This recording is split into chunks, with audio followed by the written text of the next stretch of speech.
Eagle পাখি প্রায় ৭০ বছর বাঁচে, তবে মাত্র ৪০ বছর বয়সে তার ঠোঁটগুলো নখগুলো নষ্ট হতে শুরু করে। তখন ঈগলের সামনে দুটি রাস্তা খোলা থাকে।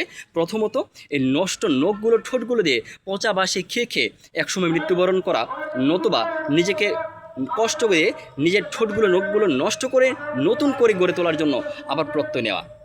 ঈগল তখন হাল ছেড়ে দেয় না।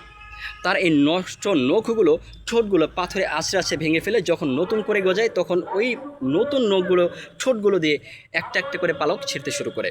তো সব কিছু আবার যখন নতুন করে পায়, অর্থাৎ প্রায় ৩ মাস পর সে সব কিছু আবার নতুন করে পায়।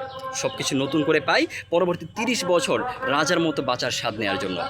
ওই যে মাত্র ৪০ বছর বয়সে যখন তার নখগুলো ঠোঁটগুলো নষ্ট হতে শুরু করেছিল, ঈগল পাখি তখন সিদ্ধান্ত নিয়েছিল নিজেকে কষ্ট দিয়ে নতুন করে আবার সব কিছু গড়ে তোলার জন্য। পরবর্তী ৩০ বছর যা তাকে রাজার মতো বাঁচার স্বাদ দেয়। ওই যে ৪০ বছর বয়সে যে সিদ্ধান্তটি নিয়েছিল, নিজেকে কষ্ট দিয়েছিল, যা তাকে পরবর্তী ৩০ বছর বাঁচার স্বাদ দিয়েছে, তা ছিল মূলত ওই সময়ের দাবি।